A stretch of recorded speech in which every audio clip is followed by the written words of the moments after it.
প্রধান উপদেষ্টা আসিফ মাহবুব ভাইয়া গতকালকে এসেছিলেন আমাদের থানায়, এবং ওনারই থানা, এটা ওনারই এলাকা, উনি আমাদের এলাকারই সন্তান। তো ওনার সঙ্গে দেখা করার জন্য আমাদের এলাকা থেকে কয়েকটি বাস ছেড়ে গিয়েছেন, এবং আমরা এলাকার মধ্যে যত পোলাপান আছে এবং ড্রাইভার আছে সবাই মিলে যাচ্ছে ওনাকে একটা সম্বর্ধনা দেওয়ার জন্য।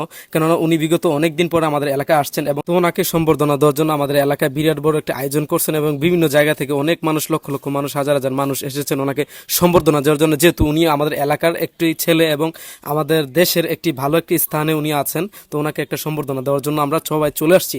এবং আজকে এখানে কি কি ঘটলো, কি কি মজার মজার ঘটনা ঘটছে সবকিছু আপনাদেরকে দেখাবো, এবং পুরো ভিডিওটা আপনারা দেখতে হবে। অবশ্যই ভিডিওতে লাইক দিক এবং ভিডিওটি শেয়ার করে দিবেন। আমাদের মুরাদনগর থানার মধ্যে যত লোক আছেন সবাই যেন এই ভিডিওটি দেখতে পারেন।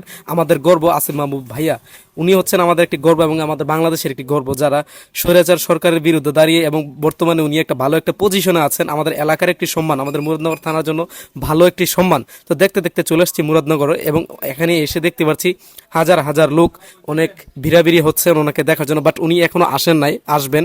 তো আমরা সকাল সকাল চলে এসেছি ওনার সাথে দেখা করার জন্য, এবং ওনাকে দেখতে হবে। উনি হচ্ছেন প্রধান উপদেষ্টা আসিফ মাহবুব ভাইয়া, যিনি বিগত অনেক দিন পরে আমাদের এলাকাতে আসছেন, এবং আমাদের এলাকার মানুষরা ওনাকে দেখার জন্য খুবই হুমড়ি খেয়ে পড়েছেন, এবং ভাইয়ের সাথে আমরাও দেখা করব। তো দেখতে পাচ্ছেন মুরাদনগর থানার যে স্কুল মাঠ, স্কুল মাঠটিতে পুরো মানুষ ভরে যাবে কিছুক্ষণের মধ্যে। তো আমরা মাঠের ভিতরে প্রবেশ করছি, এবং দেখতে পাচ্ছি অসংখ্য মানুষ, অসংখ্য জায়গা থেকে চলে আসছেন এখানে আসিফ মাহবুব ভাইয়ের সাথে দেখা করার জন্য বা ওনার কিছু বক্তব্য শোনার জন্য। সো এত পরিমাণ মানুষ, যেটা আমি কল্পনা করতে পারি নাই। এত বড় বিশাল বড় মাঠ, যারা মুরাদনগর মাঠটাকে চিনেন তারা অবশ্যই জানবেন এত বড় মাঠ, মাঠের মধ্যে জায়গাই নাই। তো অনেক কষ্ট করে আমি মাঝখানে আসছি, এবং আমি আসতে আসতে অনেক দেরি হয়েছে, বাট উনি আসবে আরও পরে, কিন্তু আসার পর অনেক কষ্ট করে এখানে দাঁড়িয়েছি।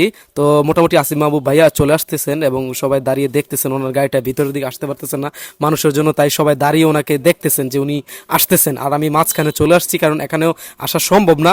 যারা গেস্ট আছেন, যাদেরকে দাওয়াত করা হয়েছে, তারাই শুধু এই জায়গায় আসতে পারে। যে দেখুন আসিফ মাহবুব ভাইয়া চলে আসছেন, এবং সবাইকে হাত নাড়িয়ে উনি সম্বর্ধনা দিয়েছেন, এবং অনেক মানুষ, আমরাও এখানে দাঁড়িয়ে আছি এবং বসে ওনাকে সম্মান জানিয়েছি।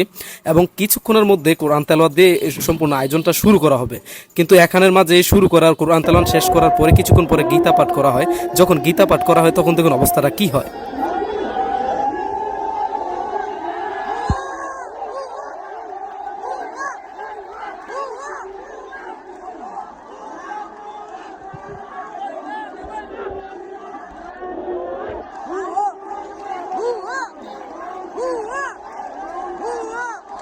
তো এই ধরনের অনুষ্ঠানে যখন গীতা পাঠ করা হয়, তখন আমাদের মুসলিম প্রিয় মানুষেরাও এই বিষয়টা মেনে নিতে পারে নাই, তাই ওনাকে ভুয়া ভুয়া বলে অনেক চিল্লাচিল্লি করছেন। বিষয়টা জানি না কার কাছে কেমন লাগছে, কিন্তু বর্তমান পরিস্থিতিতে হিন্দুরা যে ধরনের আচরণ করতেছে তার জন্য এটা ঠিক হয়েছে, খুব ভালো হয়েছে। অবশ্যই কমেন্ট বক্সে জানাতে পারেন।